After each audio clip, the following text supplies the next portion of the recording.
All right.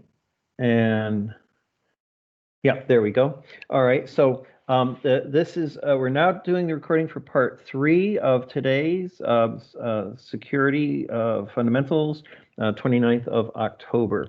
And I'm going to share the screen now, and we're going to go through some activities. I don't know if people during the break had a chance to go through the link. Uh, With the Amazon, yeah, In the the Amazon Amazon. one. Yeah, go through. I had the look, yeah, before the course started. Oh, okay. Oh, good. All right. So let's see here. We talked about the handbook before. We talked about current events, and so that's one of the things that we're going to be focusing on today. Is looking at a current events task. Um, I've been saying that whenever, and Gianni mentioned this as well, whenever we're working, on certain activities or preparing for the assessments or trying to reinforce how we're writing up our our reports or our portfolios, that we want to link it to the learning outcomes. And last week we were talking about how we want to think about how we're investigating and describing contemporary security issues. And I think some of you also mentioned, that in doing these activities, we're also preparing you for the assessment by being able to discuss the knowledge. Number 2, discuss knowledge of security concepts, data security, and the techniques and tools. So it's really kind of 2 and 3 together in there, that we're focusing on. So today, the story that I'd like to take a look at has to do with the the Amazon email message. So what I'll do is I'll suggest that we go to the page and have a look at it. Let's see here. If you want to open it up locally, you can. Otherwise, I'll have the page open up. Is everyone able to see the screen sharing now for security news? You can just say it out loud. Yes. Yes. Yeah. Yep. Okay, good. Let me move this up a little bit. Close that. And so this is a story. If you didn't have a chance to read through it, please take a minute or two now to have a quick read through. It's a very short story, but it's very relevant to a lot of what Gianni was talking about earlier. And in the assessment, when we're going to be doing the portfolio, there'll be like a number of case studies or a number of scenarios where there is some type of cyber breach. And then what we would want to be able to do is analyze, first of all, identify what the issues are, and then analyze the background to the situation, and then come up with our conclusions and recommendations that are linked to the evidence. So if you have a chance to look through this story, let's open it up for discussion to see what you got from this story. What is the kind of the background, the context of this scenario with Amazon, and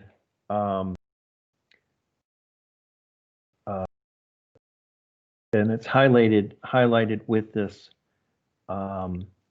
this text message here that you can see, where Zane is saying, did anyone else get this weird email from Amazon about the data breach? Or was I just targeted solo? So, so go ahead. Anyone want to throw in something?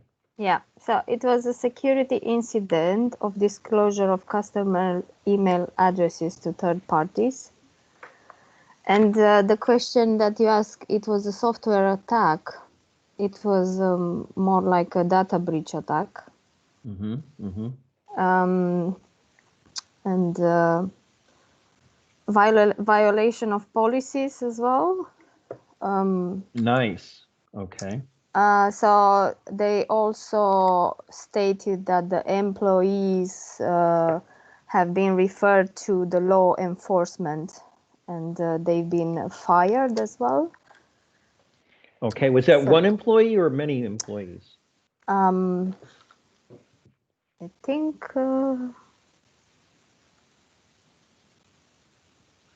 So the more we dig into, yeah, employee, but yeah. yeah, the motherboard also wrote a statement from Amazon, and they were saying there that they were more employees. Right. So that's good that we were looking at various sources because we want to make sure we can verify. One source is saying that it was a single employee that did the breach, and another one saying, well, it might have been a few people. Yeah, the So official statement that motherboard put it on a statement from Amazon was, "We have referred the bad actors to law enforcement and are supporting their criminal prosecution." Good. And anyone else? Any other bits of background context that people want to discuss about this particular case? Yeah, it's just inside attack. The attack Okay, is what do you mean by inside attack? insider attack. It's how do you put it? Is like an insider attack involved with someone from the inside, such Okay, as so it's authorized employee within the organization. in the So this is organization, authorized not an employee. external. It's not some people outside of Amazon, which No, it should okay. be somebody from inside, which is I think the network inside attack can be merciless or no merciless. The inside attack, uh, they basically work as a I call it man in the middle. It's between Interesting. Okay. it's between the host server and the client, right? Hmm. So what reading at this one and as well looking at the my webinar last Hmm. discuss, right? It's probably a group of people who pass on the hacker the information, and they it could be physically or it could be software ways. They open the gateway to going inside the Amazon server and hack people to pass on this kind of email to get us some sort of ransom. Okay. Now that's interesting. So, like in my PowerPoint slide here, I put the question: was this a software attack? It's with a very short information, right? Cannot debate on this one, but it could be a software, it could be hardware. Hmm. Hardware means a human can be a hardware. Like Okay. I give Okay. you a gateway to going to my uh, like I give my key card to Andrea, so she can actually going to the server room and can log into the server Hmm. because she Hmm. forgot to bring her access code, Yeah. Yeah. access card. Okay. So All that right. could be a hardware, or I could I could have a software which is I am upload using a USB drive or using an email or something. Put the virus inside the email server, and then hacker can actually pass on to everybody. Okay. Um, Okay. so this is where like it's going to debate. We need to know more about it. So we have to establish, and it Establish. doesn't have to be an either or. It doesn't have to be only software or only humanware, right? You know, It can be because, also a negligent act or like a malicious intent of Yeah, the that's employee. why they call it man in middle. Yeah. So, Yeah, Yan, what do you think? Yan, what is your opinion about this one? On my opinion about this one, that was the employee itself, because as you can see on both articles, they say that the employee or employer or employees have disclosed customers' information. So that means is no one outside of the corporation, or someone inside work for them who disclosed the customer details. But on my point of view, on that case, that must be someone working the database, because if you're gonna see the roles that people can take in an organization, because they're not gonna have all the details from the customers, it cannot be system support or nothing like that. So must be someone working in the database itself, where he has access to all the details. basically, we interesting. call it SQL injection. Okay. It's the SQL injection attack, right? We insert the string inside the SQL database, and that is how the attack. That's why I mentioned earlier that it's something like I have in my pen drive some sort of virus, and I went to the server room, and so that's why they couldn't say, like, employee, like, it could be a group of people or could be one or two people. Yeah, but you need to see, Faisal, like Jabi is telling us about database. No one by the manager of the database has access to the actual hardware. Everyone working for the manager or the administrator, they're just gonna have the software part. No one is gonna go physically in the database, because they are not gonna give access to that. But they definitely have a like, no one means, like, if you are a database administrator, right? If you're a database administrator user, like a junior database administrator or junior technician, junior or team leader, you might not have a administrator right. But if I am a network database administrator, or if I am a certified database administrator for the company, I will definitely have access. But if I am a director of database of that company, so then I will have a more access to those kind of things, right? So yeah, somebody have a definite access who give permission to going in. I'm sure it's easier for them to track whoever send the emails, yeah, because definitely. That's why only they, a few people they are having access to this data, yeah. yeah, So security. that's why data. they caught him easily, right? Otherwise, they wouldn't be able to catch him, right? Yeah, but you have to see, Faisal, the higher the access to you have, the easier is for them to track you out, because they know if you are like the manager, the top manager of the database, they know that you are the only person who has access to the actual servers, the one who can fetch and retrieve information the server directly. And they know if someone has done that, the only person that they can charge it will be you. But that's why they didn't mention that who is the person is been out. No, that's why, because I'm saying that this is nothing to do with the someone getting to the actual server, to the actual hardware. They do that using the login credentials on the software side, and they start to filtering out. Because you see, if I go on the if you go in the database, it was run a query and see all the information that you want, and then you just need to put down a paper. You can take a paper, you can take your smartphone and take a screenshot of the customer details, and then you can sell it. And no one is gonna know that you take that information out of the corporation, because there is no register. you haven't used a USB on the computer because they can check if you have insert a USB in the machine. So they're gonna check that, oh, he hasn't used any USB, he hasn't sent any mail outside of the corporation. So how they gonna track you down? If you write on a paper, you take a screenshot with your mobile phone. Okay. So Okay. that's the way. That's the reason is a mixing of hardware and software, because Absolutely.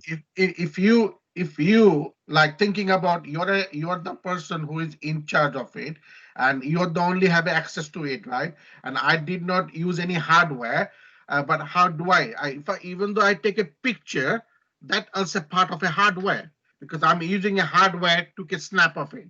A piece of paper, a pen, also a part of a hardware. Yeah, they Yeah. are not a software. So it's just a mix of both things, hardware and software. Yeah. The person or group of people they took they involved in here, right? They could be took a picture, or they could be use a USB drive or a query, put that in the database, right? So those query they put it in, obviously using a software, but you have to use the hardware because the USB put it in. That's just the part of hardware. Yeah. Okay. All Because right. you cannot send a query without any, right? Yeah. You Okay. need involved with the hardware. So what we're doing is it's a bit like a murder mystery. We're trying to get the evidence, we're trying to get the facts, to put the context, to get the background information. You know, which software is being used, which hardware is being used, which people are involved, what access rights do they have. These are all the variables, these are all the elements that you need to be able to map out in the beginning, you know, to answer that question. Okay, was this a software attack? And you're doing a really good job now of analyzing what the situation is, what caused the problem. Now, the next step is going to be what actions could be taken to prevent this from happening. So we don't want to just react to this. Okay, well, okay, now there's been a breach, and what was the reaction? Well, they fired the employee. Okay, but what as a consultant now for Amazon, they want you to tell them what do they have to do to stop this from happening again. Okay, what changes? I think the only changes that can be made it will be having security cameras in the area, because like Faisal was discussing, if you use a pen and a paper, or you take a picture with your smartphone, no one can track that down by software, because it's something outside of the computer world. So they're gonna need cameras, they're gonna need evidence to say, okay, so you take a picture from your screen, so what's the purpose of the picture? Okay, so your assumption, your claim is that a person was in the server room. No, not in the server room. They can be on any desk using the login and take just a picture with the phone of the customer details. Because if you go to the server room, like on my building, all the server rooms is restricted area. Only people with authorized access can get in there. So if I have authorized access and I swipe my card on the lock, they're gonna know that what time I'm getting in the server room. So for me to get in the server room, I need to have a proper cause to get in there. Otherwise, they're gonna come and the security gonna come straight to me and say, so what is your purpose inside of the server room? So But I don't think that they get the actual hardware to the actual server. They use an external computer to the server to get access to the server, and then they take out the information, because anyone in the computer world know that everything that you do on the machines will be registered. So no one is gonna be how dumb enough to leave a trace behind. So they have to find other ways.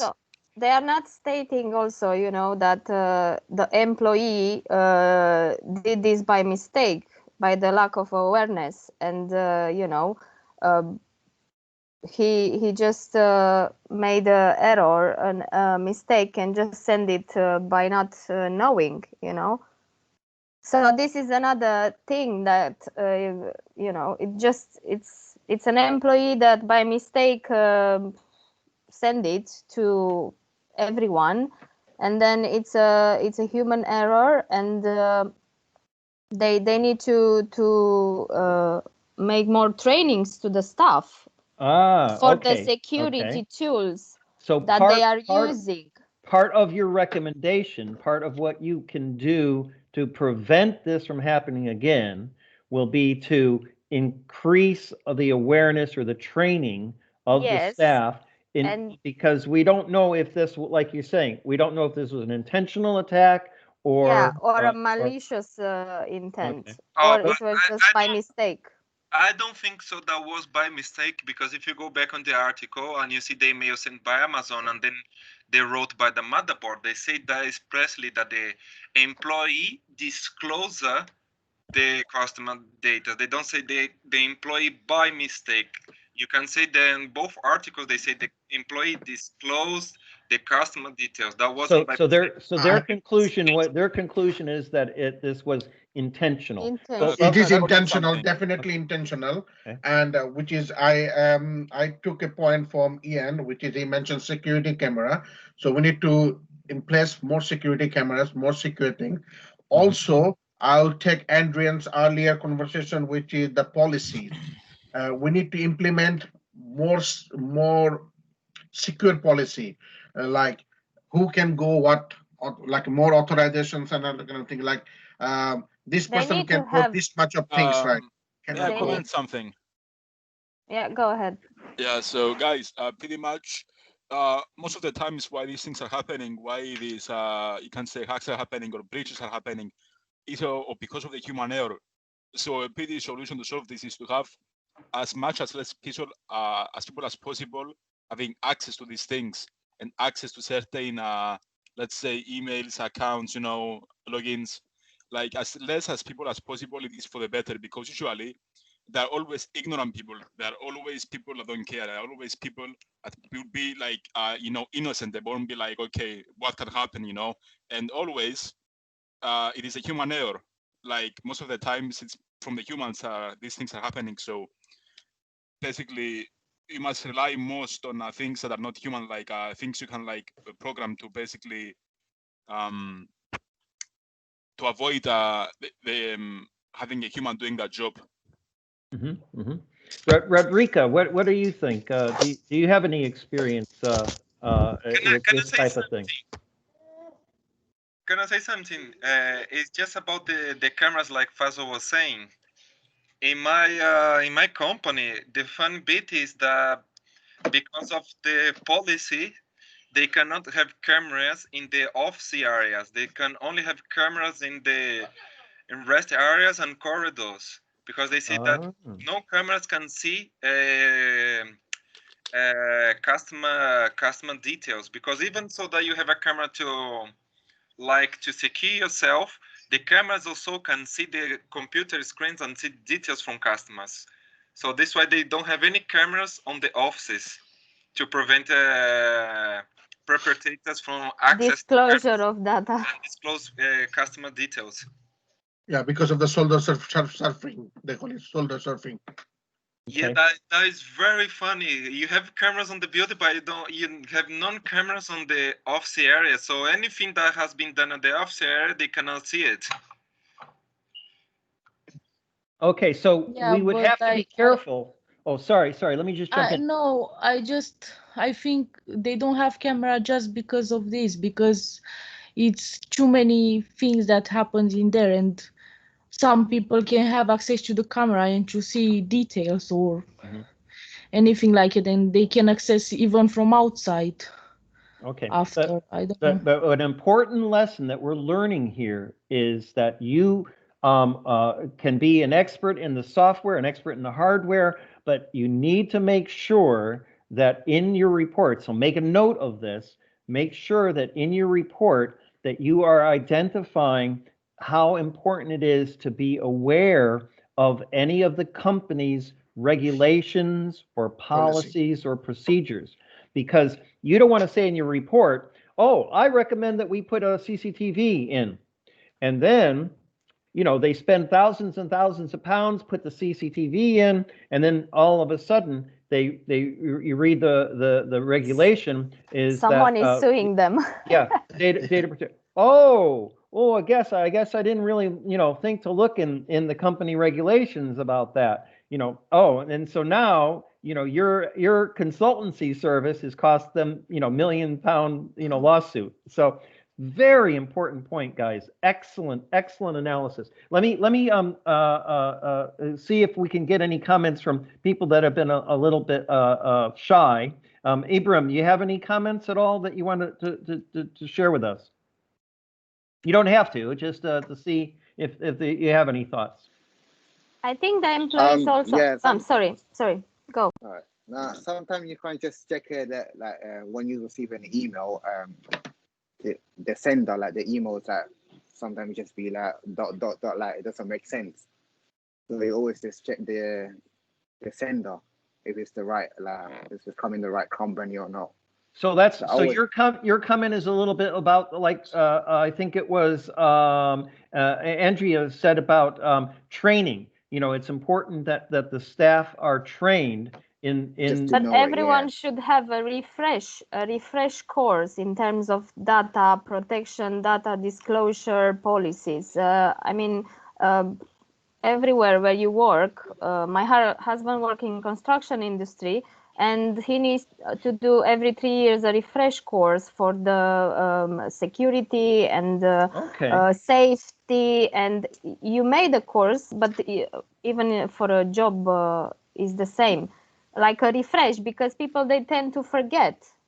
And they just think, oh, maybe I can do that. It's no harm. Or sometimes people, they take courses but they never practicing. They just learn and give exams, but they are never practicing at a job or anything like it. Good. So your role as the consultant isn't just to focus only on the technical software, hardware solutions. It's also on the human systems. And, you know, what in business they would refer to as like change management, you know, making sure that we, you know, with your report that you're putting together, that you're covering these issues about the training and whether or not people have done it. And, you know, then of course you have to have systems in place to monitor that. And you might have to be working, even though you're a technical person, you might have to be working with the human resources department from time to time. Okay, let me pop back to the share screen, because there was some other things that I wanted to talk about as well. So can everyone see the screen now? We've got the next slide. Yes. Okay, so it's technical and human systems attack. Okay. And what would you say this was, a technical or human system error? Me, in my opinion, was not a human system error. To be honest, I don't know. Like, someone that will know what they are doing, what it's all about. Like, let's say, how the guy said that is someone that was working in database, or if they know what they do, what they are, if they know how to work with the system and everything, like, they can't do such a big error. So to establish whether it was intentional or accidental? I think was intentional. Okay, I think the group was agreeing. I think it's a big error, and you can't do this, like, if you work. It is definitely intentional because it's a human involvement. Those people been dismissed, right? So it's a human involvement. So definitely intentional. But the argument is very difficult to mention. Even if was an error, I think they need to be dismissed. Like. Okay. One of the facts that you can see that is intentional is that Amazon on the email they say that they are looking to prosecute the guy, the employee. Absolutely. If it was a mistake, Amazon never would take that far to say, okay, let's prosecute him just because he make a mistake. No, they know that that was intentionally made by him. So this It's a human mistake. Yeah. Yeah. this why they want to prosecute the guy.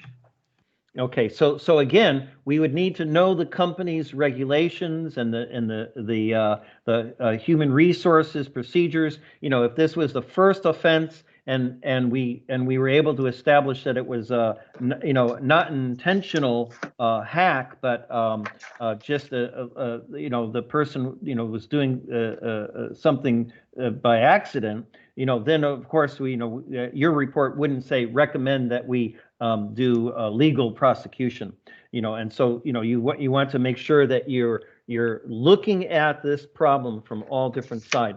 Now this slide here is from the PowerPoint slides. Don't forget, Gianni was saying that we want to use many different sources of information, and Fazil, I think you were talking about this. SQL attack, yeah. Yep. This is in the week 5 slides, so you should all be taking a look through that. And in this case here, we're talking a little bit about this from the point of view of physical user input. So applying the user input that constructs an attack outside the realm of web requests. So we don't want to limit our view, our analysis, to only one type of system. And then, of course, as we're looking at here, there's other avenues that can be used. We mentioned, I think, in week 1 or 2, a little bit about cookies, where the attacker could alter the cookies when the application server builds the query base. The second order injection. And again, now we're getting into the database to trigger an SQL injection attack. What can we do to prevent that sort of attack? I think you're saying that you're doing some work in the database with Jabbar. Is that right? Yes. Yeah. Yes. Okay, and then we're also getting into server variables, where the attack can be in an HTTP and network headers, where this vulnerability is. Yeah, basically we need to review the injection vulnerability. Because of the server will execute all the semantically valid queries.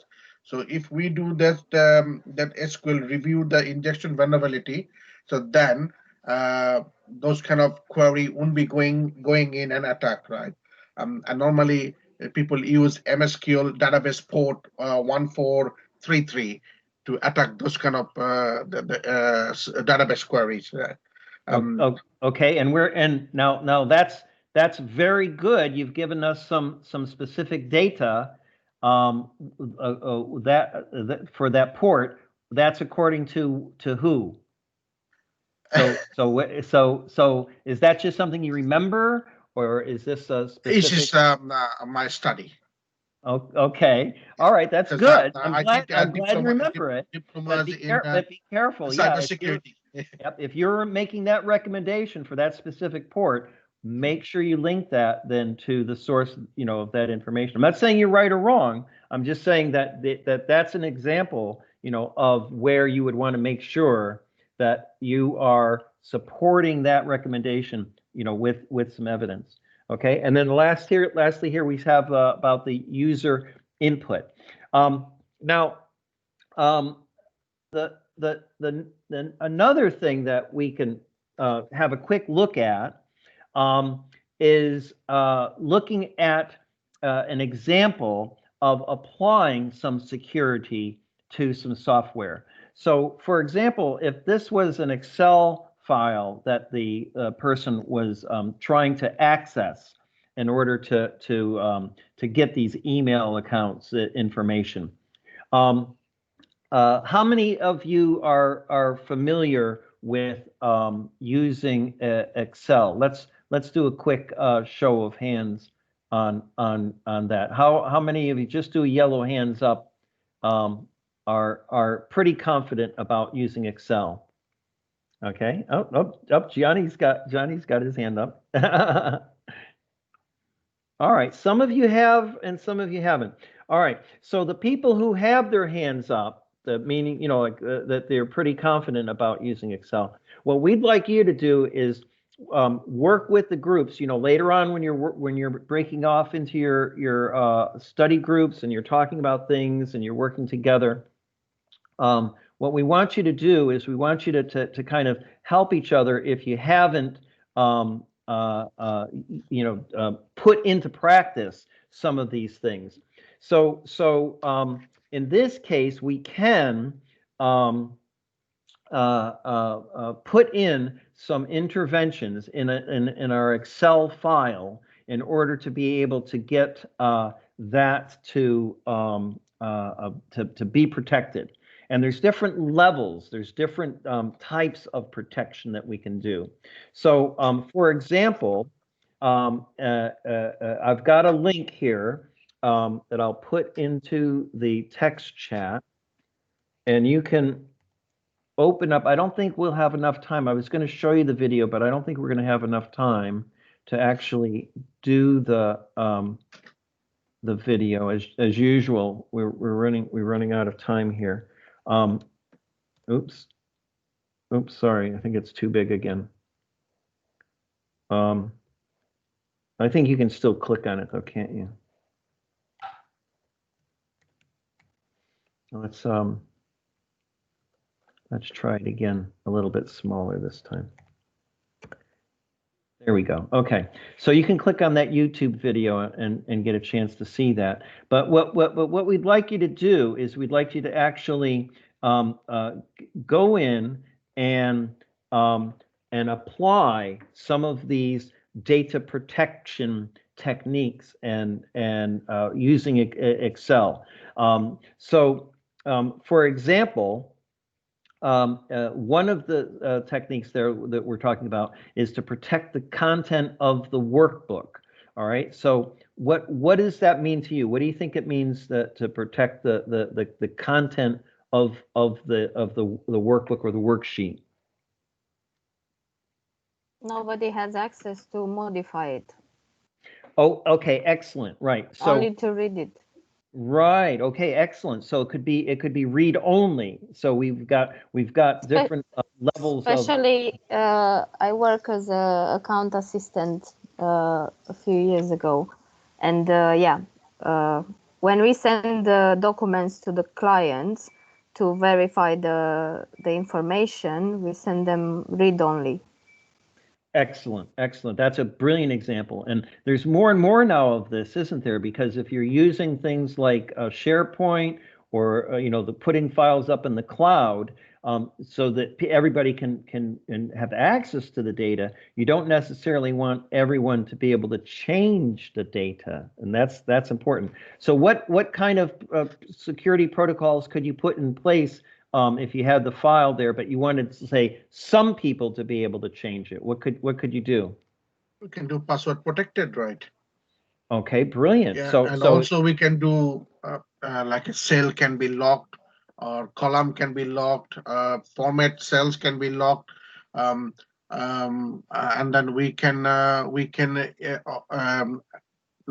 put a password protected, which is what user can do it: read, write, or only read, write, or only read, only write, or full access, right? So you can set up each file, right? Doesn't matter about Excel. You can do it any file, even the Word. You can do it.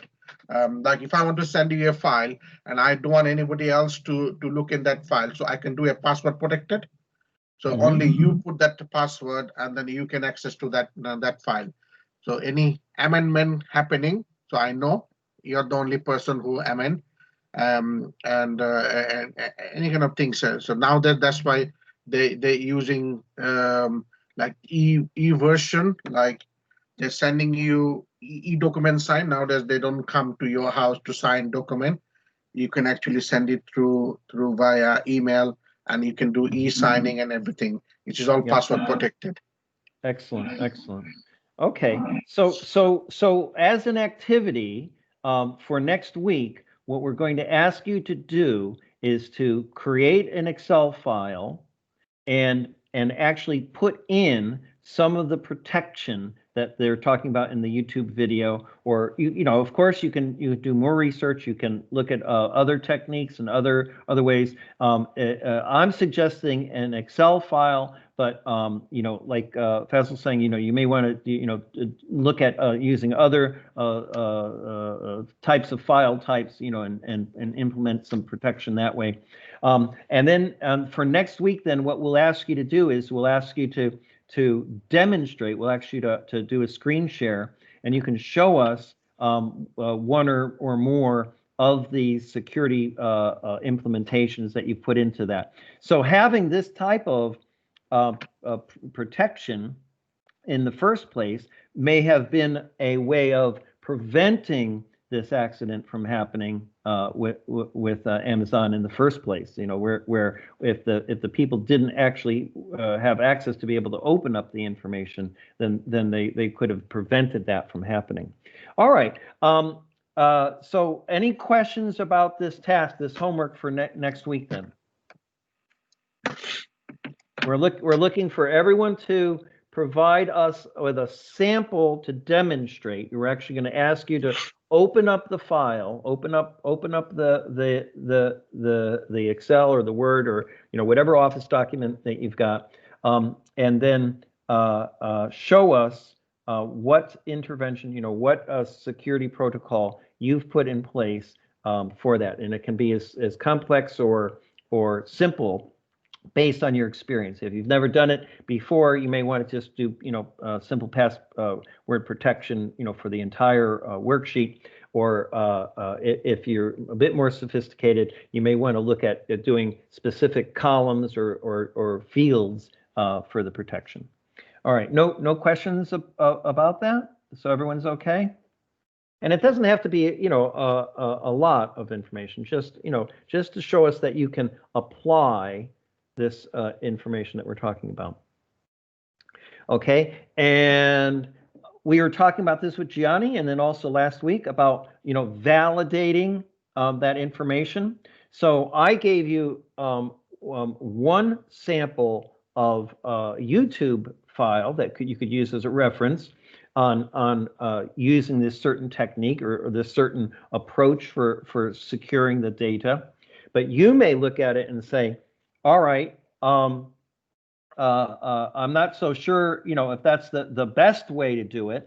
And, you know, look at for some other YouTube videos, or, you know, you might go into the help file for Office itself, or if you're like Fazli, you've got a number of books and resources, you know, in your library. Pull that out and see if you can get any security tips for dummies advice on other ways of doing it. Right.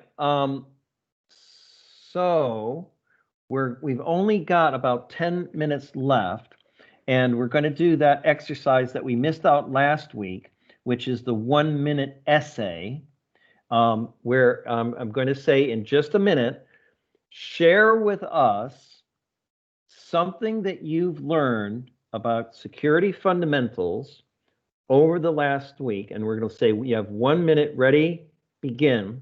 And I'll put this up here, so you can do that by typing it out if you want to in Word. You can handwrite it. I think last time somebody wrote it out in hand on paper and then took a photo of it and put it in the discussion board. Either way. We also mentioned that you could use like speech notes where you could speak into the software and that would create the text for you if you're not a fast typist, you know, that in 1 minute you can type everything out. So the media isn't the important thing. What's important is that in that 1 minute, you are able to get the key information down in specific, clear language about how you have learned something new related to the security. Okay. Now, an important part of this is that there's no right or wrong answer. It's not a case that you know, one person has the right answer and the other person is wrong. It's not like that at all. What we're going to be saying to you is that what we want is we want you to reflect. We want you to share. We want you to think about what you've experienced. It can be something with the news. It can be something from the lecture. It can be something from chatting with each other. All right, I'm all set now to do the 1 minute countdown. All right, set, okay. And when I say, and then when the countdown is finished, you have to put your pen down or stop typing in the keyboard, and then we'll have a chance to share. Okay, ready? Begin. 1 minute. Anything that you've learned about security fundamentals, focus on the key words,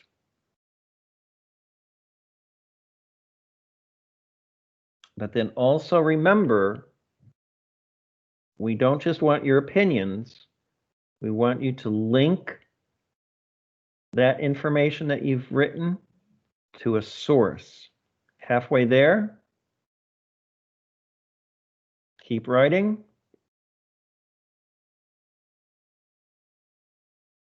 There's no right or wrong answer. There's not going to be a judgment placed on what you say. 10 seconds left, but we want to learn how to get this information down as clearly as possible. And time. Okay, well, that's annoying. Okay, so time is up, pens and pencils down. Let's go back and stop the screen sharing. Okay, now normally what we would do is if we were in the classroom, I'd be saying to you, okay, get with the person next to you and tell them in just about 3 minutes, each of you share what you've written down. It's not so easy to do that unless we were doing breakout rooms and things like that. So we're not going to do that pair off and then review. Although I would suggest that after the session, or if you're doing a WhatsApp discussion, or you're breaking into your study groups later, take that time to look at these lessons learned and then compare, and then that's again another way to get that peer-to-peer, that learning from each other. All right, so in the meantime, excellent. It looks like we've got one submission here from Andrea. I don't even have to ask, do we have any volunteers? She's already posted that up. That's fantastic. Is it all right, Andrea, if we start with you? Yeah, sure. Is Go that ahead. okay? All Yeah, right, that's fine. We'll do that. Okay. This is what I got in 1 minute. I know it's so hard, isn't it? 1 minute is just not enough time, and we're not looking at your handwriting or spelling or Yeah. none of that matters. I hope you okay? will understand, or I can read it. Yep. So this is what we're going to ask you to do. Now, unlike we were saying before with the other exercise, where Gianni had the text up, and he copied and pasted it, and we said, well, be careful of plagiarism. You want to paraphrase. Unlike that, we want you to read exactly what you've written so that we can see if we can understand that. All right. So go ahead and tell us in the 1 minute that you had to write, what was something that you learned about last week? Last week we have learned about network topology, the different types based on the PowerPoint slides we have. 1 star, 2 ring, 3 bus, 4 mesh. Brilliant, brilliant. Okay, now I like this because there's some key words in here. There's some key vocabulary. So anyone want to throw out to the group any vocabulary that you would like, if you had a marker right now, like what words would you highlight are the main topics, the main point of what Andrea learned? Network topologies. Oh, okay, Fazil, you're saying network topology. Why do you say that? Because star, ring, bus, and mesh, they are the topology. They're the examples, aren't they? Example of that's Yep. topology. So Excellent. that's what things we learn, right? So that's the main things what we learn is the network topology. Excellent. Yeah. So and when you're writing this essays up or producing the report for the client, because when you go out into business, you have got to make sure that you structure your report in a logical, clear way. So here, excellent. That, when we could have a title, couldn't we, Andrea? We could have put on the top, we could say network topology report or something like that. And then that would make it really obvious that network topology is the topic. Excellent. Yep. All right. And then you support that by saying the source of where that information came from. Yeah, I didn't have the time, and it was on my mind to put the date and also the course when it took place, and we had the PowerPoint where exactly you can find the source. Yeah. But yeah, I just generalized. I said PowerPoint slides. That's it. But that's good. That's good. See, because that's made it better because you did in fact mention the PowerPoint slides. But you're right. We probably, if we had more than a minute, we probably would say PowerPoint slides for week blah blah blah. For and the web address or something like that. That would be the ideal referencing. But the fact that you actually mentioned that. Brings you up, so you're closer to a distinction, in terms of your writing style for this. And then you finish that off by listing the 4 styles. Okay, it was even better them as well. Just example how they look like, but no time. No, okay, but see that now you're thinking exactly the way we want you to for the report, because you've got the bullet points, and this is what we want. We want short, clear, concise writing. You've got the titles there. And then the next section, when you write the report, that's where you might have the figure, or you might want to, like if it was a business report, sometimes they don't want the pictures in the report itself. They'll want it in the appendix, like the section at the end of the report, where you'll have things like the figures of the various networks rather than in the report itself. But okay. here you've got it. You've got the key ones down, and then you're exactly right. In the next paragraph, you would say star, like as another subheading. And then start explaining what star is, and then so it might be that this is section 1 called network topology, and then we have star section 1.1, and then ring section 1.2, like that. Does that make sense? Yes, I know what you mean. Yeah. Okay. All right. So that is an excellent sample here for the 1 minute essay. Sorry, guys, this happened to us last time. We ran out of time. I'm going to stop the recording. And then